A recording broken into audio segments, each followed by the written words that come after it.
참고하시면 될 것 같고요. 자, 여기가 대법원 경매 사이트입니다.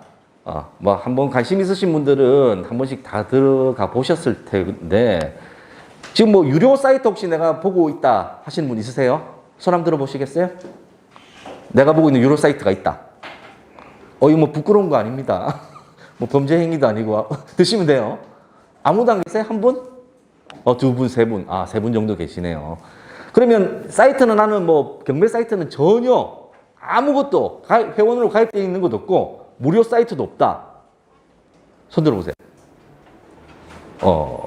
손 안 드신 분들은 뭐야? 제가 늘 이렇게 질문을 하면은 드시는 분은 이해가 가는데 안 들고 가만히 계시는 분들은 어느 쪽에 속하는 분인지 모르겠어. 일단 알겠습니다. 여러분들이 이제 기본적으로 이제 경매 수업을 듣고 계시기 때문에 지금부터는 이제 대법원 경매 사이트는 회원가입을 하셔야 돼요. 그래서 대법원 경매 사이트에 들어가시게 되면 여러분들이 물건을 검색하고 모든 걸 찾아볼 수 있는 유용한 사이트입니다.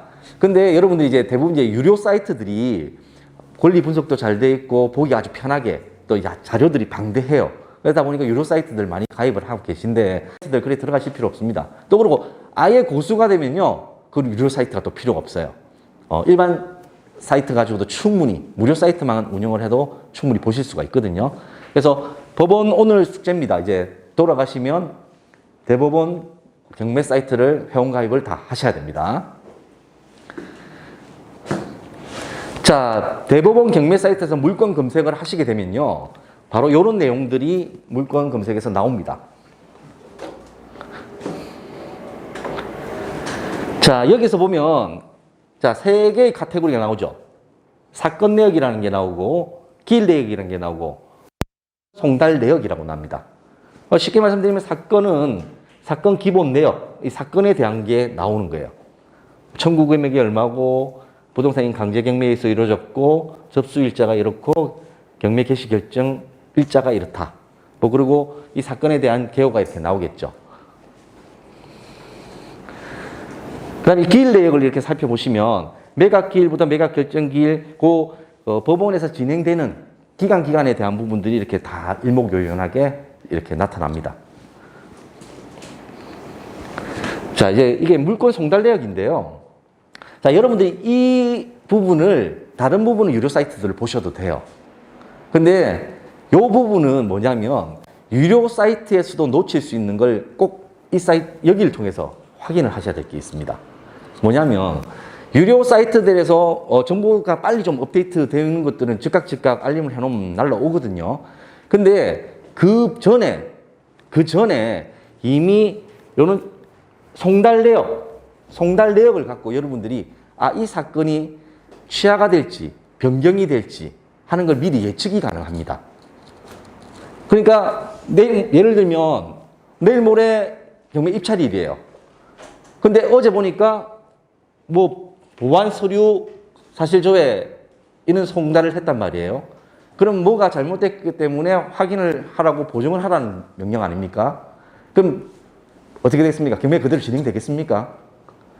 안 되겠죠. 이 변경이 일어나든가 이루어진단 말이에요. 그걸 예측할 수가 있다는 얘기예요. 그래서 이런 것도 보는 걸 좀 습관화 하시는 게 좋아요. 다른 정보나 이런 거는 유료 사이트들 보시면 좋습니다. 좋은데 이런 것들은 물건 송달 내역이나 이런 거는 법원만큼 빠르게 업데이트 되는 게 없거든요. 가장 빨리 업데이트 되는 게 어차피 법원이니까 그걸 보고 오시는 거니까. 아시겠죠? 자, 요거는 인포옥션이라고요. 제가 무료 사이트로 제일 먼저 가입을 해서 보기 시작한 사이트입니다. 요거는 이제 무료 사이트예요. 무료 사이트인데 여러분들 이 사이트도 무료로 그냥 회원 가입해 놓으시면 돼요. 오늘 가시면 법원 경매 사이트하고 인포옥션이라는 이런 경매 사이트를 같이 회원 가입을 하십시오.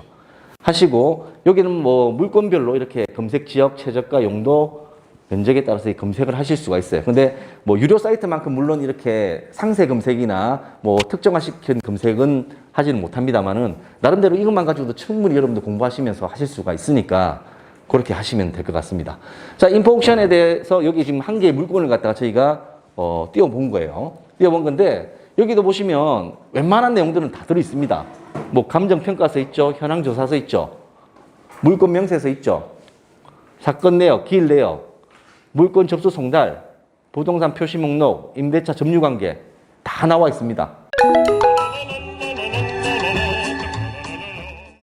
그 외에도 이제 뭐 사진 보기, 통합 지도, 지적도, 뭐 인근 진행 물건, 인근 낙찰 물건, 뭐 아파트 시세들, 뭐 이런 것들도 다 나와 있어요. 그러니까 뭐 무료로 보시기에는 뭐 공짜 치고는 상당히 좋습니다. 그러니까 이런 것들을 많이 참고하셔서 한번 보시면 될 것 같고요. 자, 여기서 바로 이렇게 토지 이용 계획 확인이나 이런 내용들도 한눈에 다 보실 수가 있습니다. 그러니까 한번 오늘 들어가셔서 무료 회원 가입하시고 한번 살펴보시기 바라겠습니다. 자, 요거는 이제 저희가 보고 있는 이제 유료 사이트입니다. 저희들은 이제 지지옥션이라는 유료 사이트를 보고 있는데요. 지지옥션 말고도 뭐 테인이라든가 그다음에 굿옥션, 아마 회원 가입 수로 보면은 지지옥션이 가장 많고요. 그다음 굿옥션, 그다음 뭐 테인 이렇게 순서로 가는 것 같아요. 근데 금액대도 가장 비쌉니다. 지지옥션이. 그다음 굿옥션, 뭐 테인 이렇게 하니까요. 여기 보시면은 이제 지지옥션에는 요런 저희들은 이제 경매 물건에 대한 검색을 여러 분류로 만들어 놓고 이렇게 보고 있어요. 그래서 관심 물건들을 이렇게 등록해 놓고 수시로 이제 관심 물건에 대해서 체크를 할 수 있도록 이렇게 등록해서 보고 있습니다. 한 개의 물건을 샘플로 한번 들고 와봤는데요. 자, 보시면 뭐 사건에 대한 관련된 내용은 이렇습니다. 그리고 옆에 보면 이제 뭐 공시 자료부터 해서 등기, 감정평가, 물권명세서, 뭐 현황조사서, 이런 공시 자료, 그다음 지도도 보면은 아까 뭐 단순한 지도, 뭐 통합 지도 이런 게 아니라 보고 싶은 뭐 지도들이 다 들어있어요. 종류가 좀 방대하게 많죠. 그런 것들도 다 들어있고요. 뭐 진행 과정, 매각 과정은 뭐 일반적으로 무료 사이트에서도 충분히 확인 가능한 내용들인데 이제 이런 것들이 좋은 것들이 뭐냐면 여기 보시면 이제 권리 분석이라든가 그죠? 특히 이제 지지옥션 같은 경우는 특수 물건에 대한 권리 분석을 좀 잘 해놨어요. 그리고 여러분들이 굳이 좀 힘겨워하는 것들은 요청을 하면 권리 분석을 해서 답변을 주는 그런 시스템도 운영을 하고 있습니다. 자, 그다음 뭐 소액 임차금표, 수익률 분석까지도 뭐 다 나와 있고요. 그래서 뭐 요런 유료 사이트들은 여러분들이 조금 이제 어느 정도 실력이 좀 키워졌을 때는 이런 유료 사이트들도 한번 가입하셔서 내가 본격적으로 경매로 물건을 뭐 취득을 해봐야 되겠다 하시는 분들은 이런 걸 좀 가입해 두시면 좋을 것 같습니다. 자, 여기 보시면 이렇게 뭐 임차인 현황도 나와 있고요. 그 다음에 본 사건에 대한 이런 팁도 들어 있습니다.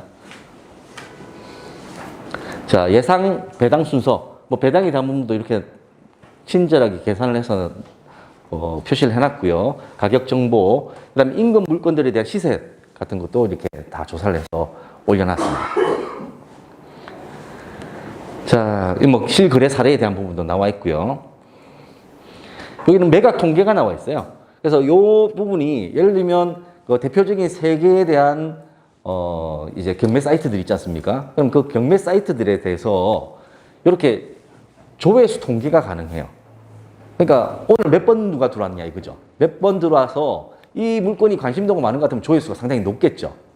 그리고 조회수 자체도 그냥 단순하게 그냥 조회만 하고 나간 사람, 5분 이상 이 사이트 그 물건에 대해서 계속 지켜본 사람 이렇게 구분이 돼서 또 돼요. 그러다 보니까 만약에 그런 세 개 사이트를 다 갖고 계시면서 내가 한 개의 물건을 관심을 갖고 있는데 조회수가 몇 명 정도 되는지 관심도를 가지고 이 물건에 대해서 내가 얼마 정도의 낙찰가를 써야 될지도 판가름할 수 있는 지렛대가 될 수 있겠죠. 예. 그런 것들을 참고해 보시면 될 것 같고요. 자, 이제 뭐 지역 주변에 뭐 개발 호재라든가 이런 것들도 이게 나와 있긴 합니다만 뭐 좀 부족한 점들은 있어요. 좀 반영이 좀 늦게 되었다든가 그리고 뭐 지금 뭐 예를 들면 일몰되었는데 그것도 그대로 있다든가 이런 것들이 있어요. 그러니까 100% 이런 사이트들을 신뢰를 하실 필요는 없습니다. 참고용으로 하시면 되고요. 자, 여기 법원입니다. 여기 울산지방법원이거든요. 오늘 풍경입니다. 오늘 제가 오늘 가서 좀 찍어봤는데 오늘 풍경이에요. 자, 여기가 입찰함입니다. 입찰함. 법원에 한 번이라도 가보신 분? 네. 뭐, 그 가정법원 가시는 것도 괜찮습니다. 네, 손 들으시면 돼요. 예. 근데 그 법원에 있는 거, 참관하러 한 번씩 가보시면 좋아요. 분위기도 익힐 수 있고요. 또 한 번 처음 들어가셔서 이제 어색함이나 이런 것도 자주 가서 있다 보면 분위기를 익혀지거든요.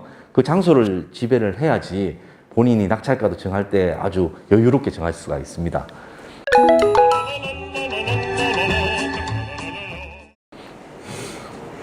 자, 외부 전경인데요. 외부에 이렇게 보시면 뭐 이런 식으로 되어 있습니다. 그래서 여기 보시면 그 당일에 이제 입찰할 물건에 대한 목록이 이렇게 나와 있거든요. 그러니까 보통 이제 아침에 보면 당일날 이제 취소가 되거나 변경이 된 건들이 있을 수 있습니다. 그래서 못 모르고 이제 아침 일찍 갔는데 그 물건이 취소됐다든가 이런 경우가 발생되니까 확인들 해 보셔야 돼요. 자, 이러고 뭐 입찰자 준수사항 뭐 나와 있고요. 자, 여기 보이시죠? 요 안에 이제 들어가서 뭐 투표하듯이 본인들이 입찰서에다가 이렇게 기재를 하시면 돼요. 여기는 두 사람은 못 들어가요. 그냥 혼자 들어가셔서 다 적으셔야 됩니다. 자, 이게 길 입찰표예요. 여러분들이 이제 응찰을 하시려면 요걸 이렇게 적으셔야 돼요. 딱 요대로 기재를 하시는데 제가 4번 가서 느끼는 게 꼭 이런 표를 잘못 작성하셔가지고 무효화 되시는 분들이 꼭 나와요. 오늘도 한 분 나왔던데. 자, 작성하는 법 알려드리겠습니다. 처음에 이제 사건 번호가 있죠. 입찰기일에 입찰하는 날짜부터 적으시고요. 자, 사건 번호를 기재해 줍니다. 뭐 2018 타경 1, 2, 3, 4, 5 뭐 이렇게. 그러고 나서 물건 번호가 있으면 반드시 이 물건 번호를 기재해 주셔야 돼요. 물건 번호가 1번, 2번, 3번, 4번 있으면 내가 응찰하고자 하는 물건 번호가 2번이면 2번이라고 꼭 기재를 하셔야 된다는 겁니다. 이걸 놓치시면은 무효화 처리됩니다. 네. 근데 요걸 많이들 빠뜨리세요. 특히. 그리고 이제 성명. 여기는 이제 본인이죠. 본인이 직접 응찰할 때는 본인 성명과 본인 내역을 적으시면 되고요. 만약에 대리인 의뢰를 하실 때는 이건 대리인이 다 작성을 할 겁니다. 전화번호 적으시고요. 그 다음에 주민번호 이렇게, 주민번호 없으시면 법인 같으면은 법인번호 적으시면 되고, 그 다음에 개인 같으면 주민번호를 적으시면 되죠. 다음에 이제 주소 기재하시고요.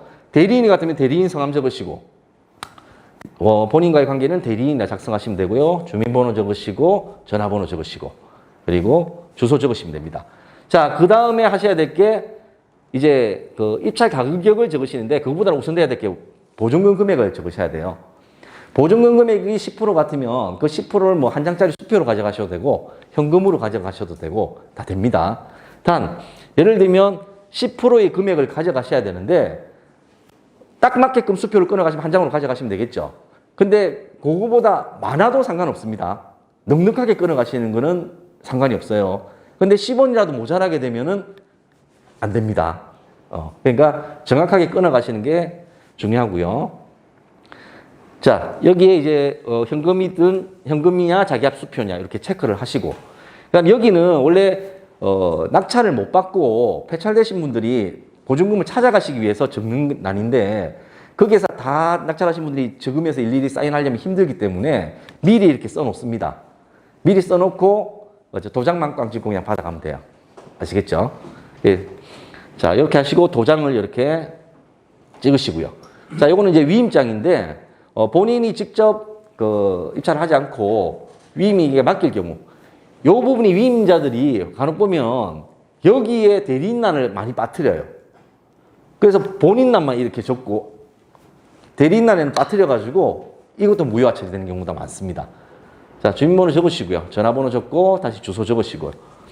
자, 여기에 물건에 대한 번호를 그대로 적어주셔야 됩니다. 자, 그 다음에 의뢰하신 의뢰인에 대한 부분을 이렇게 적어주시고요. 자, 이렇게 도장을 찍고, 여기는 대리인에 대해 도장 찍는 건 아닙니다. 없습니다. 그러니까 여기만 찍으시면 됩니다. 자, 여기에 입찰 보증금 봉투예요. 하얀 편지 봉투입니다. 그냥 입찰 보증금 봉투인데, 여기도 동일하게 사건 번호 이렇게 적으시고요. 물건 번호 적으시고 제출자 적으시고 도장 찍으시면 됩니다. 대리인 같으면 대리인 걸 도장을 찍는 겁니다. 본인 건 아까 위임장에 찍는 게 답니다. 자, 그리고 도장 찍고 여기도 도장. 자, 여기도 도장 찍으면 됩니다. 이렇게 도장 찍으시면 되고요. 자, 이게 아까 말씀드린 입찰 서류와 그다음에 매각 보증금 그 다음 입찰 봉투 안에 다 넣으셔야 돼요. 다 넣으시고 나면 입찰 봉투에다가 이제 이렇게 입찰자, 대리인 이렇게 같이 적어 주시고요. 도장을 다 찍습니다. 그리고 이렇게 인돼 있는 데마다 다 도장을 찍으시면 돼요.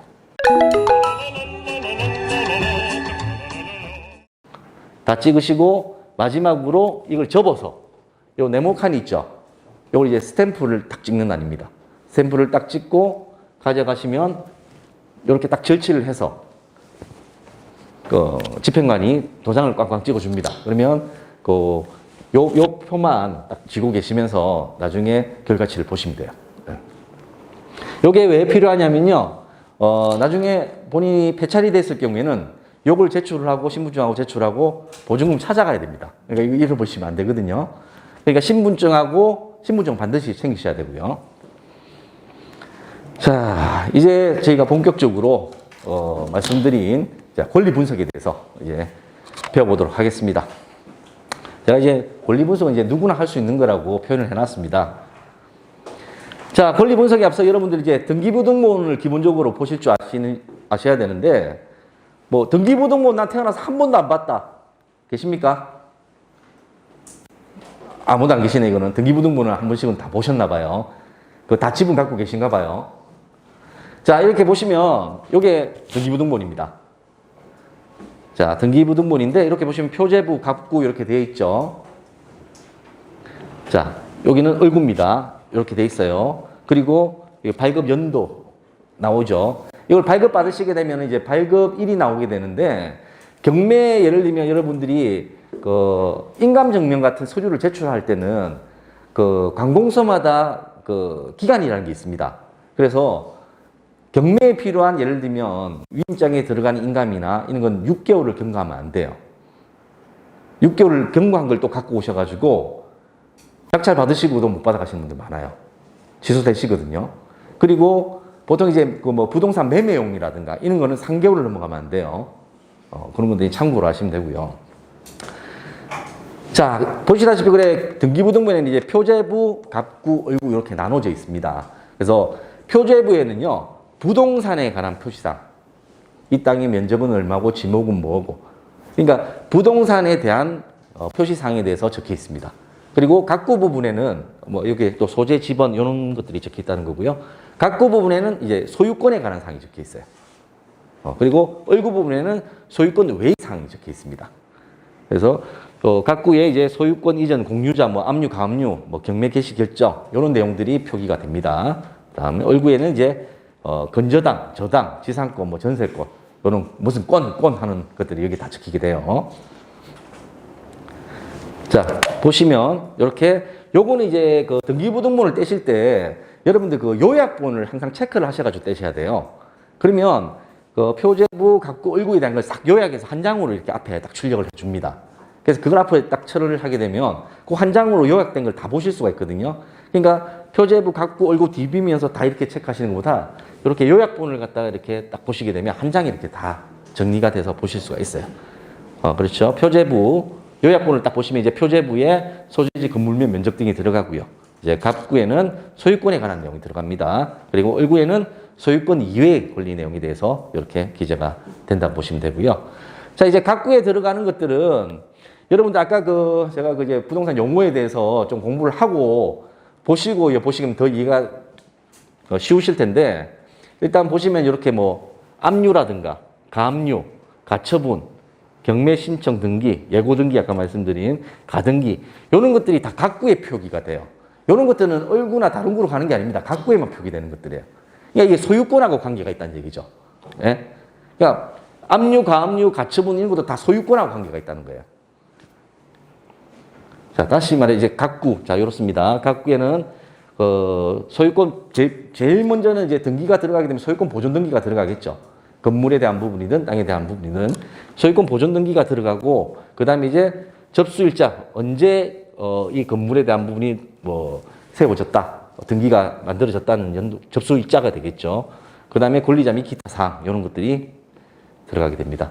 자, 을구에는 자, 보시다시피 이 건저당권, 전세권, 지역권, 지상권, 무슨 권 하는 것들 있죠. 그런 것들이 제가 들어간다 그랬죠. 그래서 이게 뭐 임차권도 마찬가지입니다.